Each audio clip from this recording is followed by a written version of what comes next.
Well, when I was younger, I wondered about life after death, and the church I went to really didn't offer many answers. There was like heaven and hell, and that was about it. And to some degree about resurrection, which as children, of course, we never really understood. And the particular church I went to didn't address it. Then in the 60s, the Eastern religions started coming around and with ideas about reincarnation. And as I studied religion and philosophy, I found that there were disagreements around the world. For a long time, I had hoped to find that sacred, mysterious book in the back of some library that really knew the whole truth about everything. And I discovered there really was no such book. There really was disagreements between religions, and that was it. And no way to prove anything, because you can't prove what happens after you die. Well, after many more years of research and the use of intuition, I am intuitive, I came up with some ideas that are satisfactory to me. Because after death, immediately after death, there is no reincarnation or resurrection immediately after death. Everybody goes to the spirit world. Everybody. And there are many levels of the spirit world, from the very high and light to the low and dangerous and dark. And it's all one world. There isn't a division between the higher and lower worlds. In between the higher and lower worlds are the middle worlds. And most of us go there. And the middle worlds are very much like this world, running a little behind in technology and time, perhaps. Old-fashioned little villages at the edge of a beautiful lake.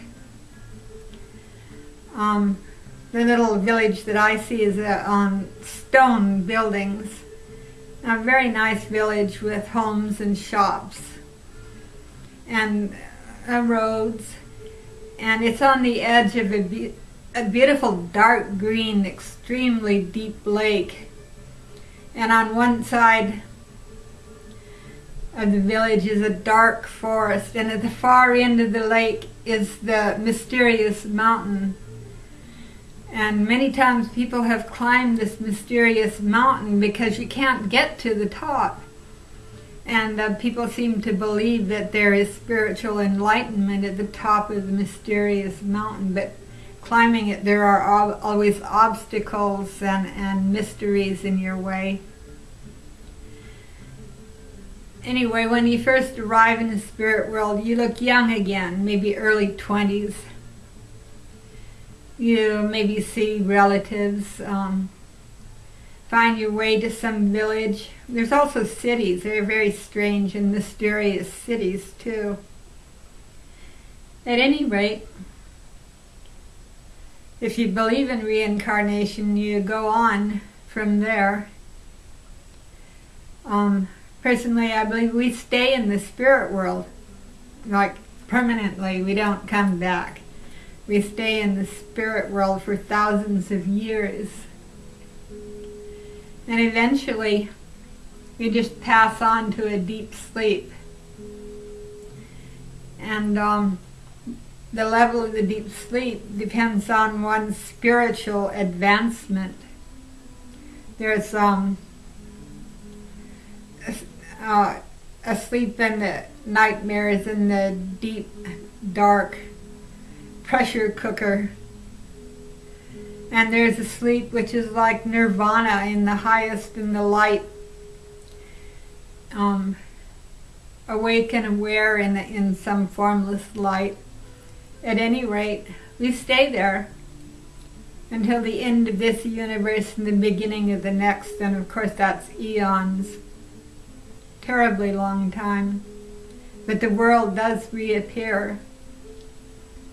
it does its big bang over again, or maybe because the universe has evolved, it's more like a big swoosh, and the worlds and the stars appear again, and eventually we appear again in a more advanced world, in a more evolved world. That's what life is all about. It's about evolving.